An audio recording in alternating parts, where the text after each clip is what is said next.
Hacienda Nápoles. September 22, 1988. At exactly 3:17 in the afternoon, Pablo Escobar was meeting with 5 accountants, reviewing real estate investments, when the phone on his private line rang, the one whose number was known by only 10 people in the entire world.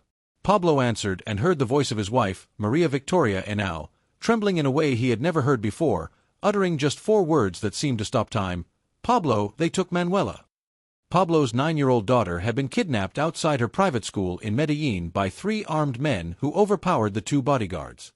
Pablo hung up and, in a voice so cold it seemed to freeze the room, ordered, "Leave now and don't come back until I call you."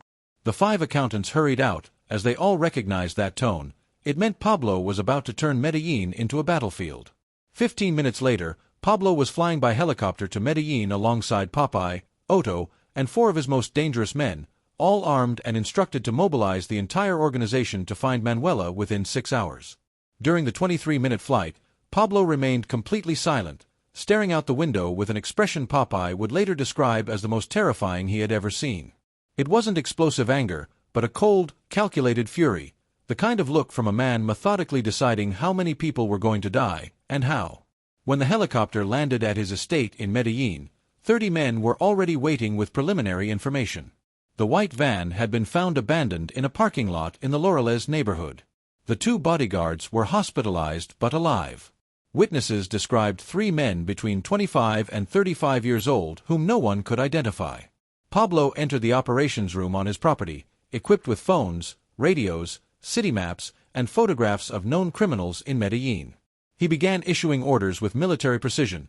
He wanted blockades at all exits of the city, airport, bus terminal, and main roads, as well as informants on the streets asking about the white van and 3 men with a 9-year-old girl.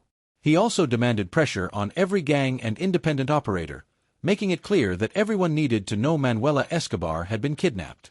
While Popeye assigned tasks, Pablo added an order that made it clear this would not be a typical negotiation: bring the 2 bodyguards from the hospital. "I want to speak with them personally." His tone left no doubt that the meeting would not be pleasant. An hour and a half after the kidnapping, the first solid lead came through an informant working at a mechanic shop in the Bullen neighborhood. The white van had been taken there 3 days earlier by a man who requested an oil change and brake adjustment. The mechanic remembered him because he paid in cash and asked about modifying the cargo compartment to include an internal lock. Pablo took the name provided, Rodrigo Cifuentes. He handed it to Otto, who had access to databases through police contacts. In just 15 minutes, they obtained full identification. Rodrigo Cifuentes Mora, 29 years old, with a prior conviction, 2 years in prison for robbery in 1983. He was an independent operator, loyal to no organization, working for whoever paid best. Otto also obtained his address, photograph, and key family details. Among them was his mother, Beatriz Cifuentes, 54 years old, who lived alone in a modest house in the Manrique neighborhood. Pablo studied her photograph, a middle-aged woman with a tired face and a shy smile. Something shifted in his expression as he made the decision that would define the coming hours. He turned to Popeye and simply said, "Bring his mother now, and prepare a box big enough." Popeye immediately understood what Pablo was planning, and even after years of carrying out violent orders, he felt a chill. Pablo was about to send a message no criminal in Medellin would ever forget, using Rodrigo Cifuentes' mother as the instrument. Shortly after, Popeye and 3 men arrived at Beatriz Cifuentes' home in the Manrique neighborhood. She was preparing dinner, unaware that her son had made the worst possible mistake by getting involved with Pablo Escobar's daughter. When they knocked, Beatriz opened the door thinking they were neighbors, or perhaps her son returning from work. The men entered quickly, without unnecessary violence, and Popeye explained in a neutral tone that she needed to come with them. They had some questions about Rodrigo. Beatriz, a humble woman who made a living cleaning houses, began to tremble as she asked what her son had done this time. Popeye did not answer. He simply helped her into the vehicle and took her back to Pablo's estate. During the ride, Beatriz cried silently, praying the rosary she carried in her pocket, never imagining these would be her final hours. Upon arrival, she was taken to the room where Pablo was waiting. He received her with what seemed like genuine politeness, offering her coffee and asking her to sit in a comfortable chair. "Dona Beatriz, thank you for coming.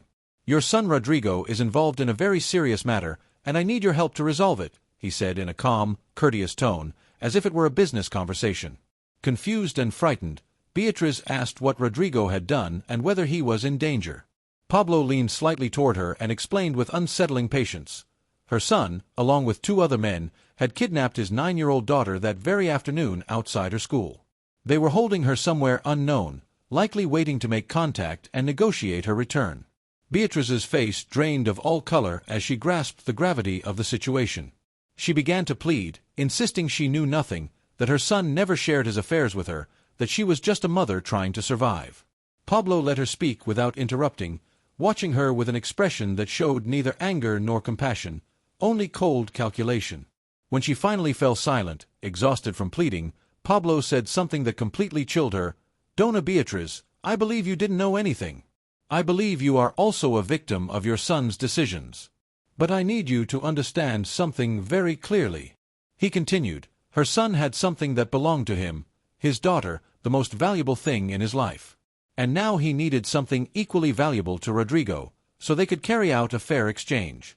Beatriz began to tremble uncontrollably, understanding the message without him needing to state it outright. She tried to stand and run, but 2 men stepped in and firmly held her arms, restraining her without hurting her. Pablo kept speaking with the same calm tone, as if explaining something simple. He would give her son a choice, his daughter in exchange for his mother's life, and he was certain he would make the right decision. At 5:43 in the afternoon, 3 hours and 26 minutes after Manuela's kidnapping, the phone on Pablo's private line rang again. It was Rodrigo Cifuentes. His voice tried to project confidence, but his nervousness was obvious. "Mr. Escobar, I have your daughter. She's fine. She hasn't been harmed." He demanded $2 million in cash and safe passage out of the country for himself and his 2 partners. He gave Pablo until midnight to arrange everything. Pablo let 5 seconds of absolute silence pass before responding with a calmness more unsettling than any shout. "Rodrigo, I have a different proposal." He went on to say that just as Rodrigo had his daughter, he now had his mother. Dona Beatriz was with him at that very moment, having coffee and discussing her son's decisions. He gave him until 9 p.m., exactly 6 hours from the time of the kidnapping, to return Manuela safe and sound to the address he would provide. If he complied, his mother would return home and the matter would end there. Rodrigo began shouting, questioning whether it was true and threatening to harm the girl if anything happened to his mother. Pablo cut him off with a firm voice that cut through the shouting. He wasn't lying, and Rodrigo knew it. He had 3 hours and 17 minutes to make the most important decision of his life. At 9 p.m., Rodrigo. Not 1 minute more. Pablo hung up, looked at Beatriz, who was crying silently, and signaled to Popeye. What happened over the next 2 hours was never described in detail. Years later, Popeye only hinted in an interview that Pablo had decided to make sure that when Rodrigo received his mother, the message would be impossible to ignore or misinterpret. Beatriz Cifuentes, a 54-year-old woman who had never harmed anyone, who woke before dawn to clean houses and supported a son she believed worked in construction, ended up paying with her life for Rodrigo's decisions. And the way Pablo chose to return her would be what made Rodrigo and his 2 accomplices beg for mercy. At 8:42 p.m., 18 minutes before the deadline, a black van pulled up in front of an abandoned warehouse in the Aranjuez neighborhood, where Rodrigo and his 2 partners were holding Manuela. 2 men stepped out of the vehicle carrying a large wooden box, approximately 1.8 meters long and 60 centimeters wide and tall. The box was sealed with nails and had the name Rodrigo Cifuentes painted in red across the lid. The men left it in front of the gate, knocked 3 times on the metal door, and walked away calmly. Rodrigo watched from a window for 5 minutes before gathering the courage to step outside. When he finally did, accompanied by his 2 partners and armed, he noticed a note nailed to the lid. "Your mother for my daughter. You have until 9 p.m., Pablo." He felt his legs give out. His hands began to tremble as he held his weapon. He and his partners, Fernando and Miguel, stood in front of the box for nearly a minute, unable to open it. Finally, Fernando grabbed a crowbar and began pulling out the nails. The creaking of the wood broke the silence of the night. When they fully lifted the lid, what they saw inside made Fernando vomit immediately, while Miguel stumbled backward in shock. Inside was the body of Beatriz Cifuentes. She had not only died, but had been arranged in a way that made it clear Pablo had taken time to ensure the message was unmistakable. The body was clean, dressed in the same clothes she had been wearing. Resting on her folded hands was a photograph of Manuela Escobar, and beside it, a handwritten note. Rodrigo picked up the paper with trembling hands, barely able to read the careful handwriting. Rodrigo, your mother was a good woman who did not deserve a son like you. She prayed for you until the very end. She begged me to spare your life, even knowing that you had already condemned hers. I treated her with the respect she deserved, something you did not do when you chose this path. You have 15 minutes to return my daughter to the address below. If you do not, the next box will contain the bodies of your 2 partners. And after that, the last one will be for you. Do not test my patience. Do not test what I feel for my daughter. Return her now. At the end of the note was the address of a church in downtown Medellin, a public place, with cameras and witnesses, where Pablo could verify that his daughter was safe before allowing any escape. Rodrigo broke down in tears, not only from seeing his mother dead, but from realizing he had made an irreversible mistake. Fernando, still pale and trembling, said they had to return the girl immediately, that everything had spiraled out of control. He insisted that if Pablo had been capable of killing his mother, he would kill them too if they didn't comply.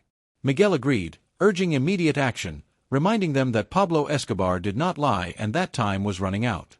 Rodrigo, however, remained in shock, staring at his mother's body, unable to fully process what had happened, that she had died because of him, that the hands that had raised him were now lifeless, holding the image of the daughter of the most feared man in Colombia.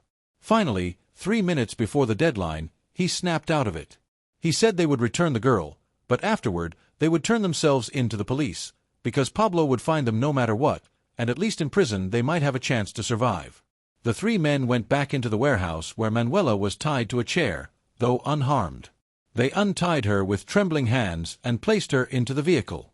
At 9:04 p.m., 4 minutes past the deadline Pablo had set, Rodrigo's vehicle stopped in front of La Candelaria Church in downtown Medellin.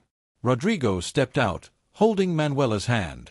The girl was frightened but unharmed, and she began walking toward the church steps, where Pablo stood surrounded by 10 armed men. Manuela recognized her father and ran toward him.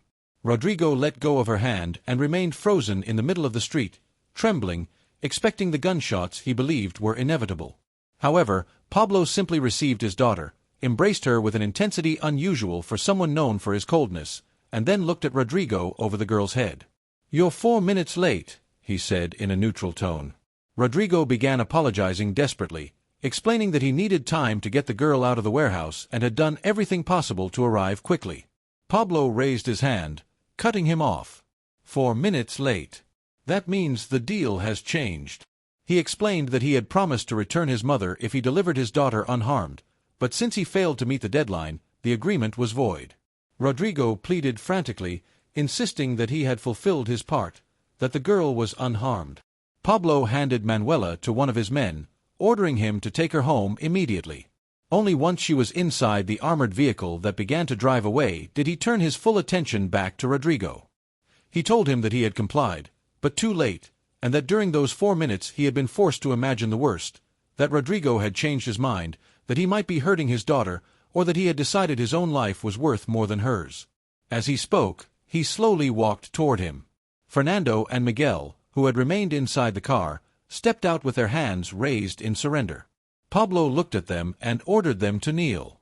They obeyed immediately, visibly terrified. Pablo stopped less than 2 meters from Rodrigo and continued.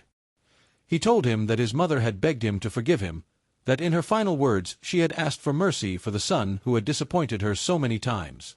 And he added that he had replied that mercy was not something deserved by those who dared to touch another man's daughter. Rodrigo fell to his knees, crying uncontrollably, begging not only for his life but for the chance to give his mother a proper burial. Pablo let him speak for nearly a minute before responding. He asked if he truly wanted to bury her, if he wanted to give a dignified funeral to the woman who had worked her entire life to support him while he wasted every opportunity. Rodrigo nodded desperately, promising that afterward he would leave the country and disappear forever. Pablo remained silent for a few seconds and then presented his final offer, simple but ruthless. Rodrigo and his 2 partners could keep their lives and even bury Beatriz with full funeral honors. In exchange, the 3 of them would work for him for the next 5 years without pay, carrying out any task he ordered, living with the certainty that they remained alive only because he allowed it. He explained that every day they would wake up knowing they owed him not only their existence, but also the right to bury their dead. And he warned that if any of them tried to escape, betray him, or even think about working for someone else, he would come after them, and every loved one they had. His tone left no room for negotiation. Rodrigo, Fernando, and Miguel accepted immediately, fully aware that the only alternative was to die right there in front of the church. Pablo signaled to 3 of his men and ordered them to take the 3 away, stating that they would begin working the next day and to ensure that Dona Beatrice's funeral was carried out respectfully, because at least that she deserved. For the next 5 years, Rodrigo Cifuentes worked for Pablo Escobar, performing the most dangerous and degrading tasks within the organization.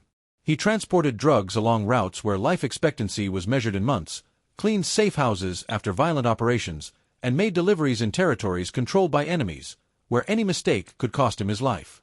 Fernando and Miguel worked alongside him, bound by shared guilt and a debt that could never truly be repaid. Every morning, upon waking, they looked at the photograph Pablo had given them, an image of Beatriz Cifuentes smiling before everything happened, with the date of her death written on the back as a permanent reminder of the cost of their decisions. The story of what happened that night, September 22, 1988, spread quickly throughout Medellin's criminal world, not as a direct threat, but as a clear lesson. Touching Pablo Escobar's family did not always mean immediate death. Sometimes it meant something worse, a lifetime spent paying a debt that could never be fully settled. Years later, when journalists asked former cartel members about Pablo's methods, several mentioned the Rodrigo Cifuentes case as a perfect example of how he used not only violence, but also psychology to maintain absolute control. He had ordered the death of Rodrigo's mother not only out of cruelty, but to send an unmistakable message. No one was safe, no distance was far enough, and no bond was untouchable when it came to protecting his family. And by forcing Rodrigo to live and work for him instead of killing him, he ensured that the story would be told again and again, that every new member of the cartel would hear about the man who tried to use his daughter as leverage and ended up paying for it for the rest of his life. The wooden box containing Beatriz Cifuentes' body became a symbol within Medellin's criminal mythology, representing not impulsive revenge, but the cold, calculated justice of a man who understood that sometimes allowing enemies to live with the weight of their actions can be a more effective punishment than a quick death. Hello, if you liked this story, subscribe to the channel, leave a like, and turn on notifications so you don't miss upcoming videos. Let us know in the comments where you're watching from. We love seeing where in the world our true crime audience is. Thank you for watching, and we'll see you in the next video.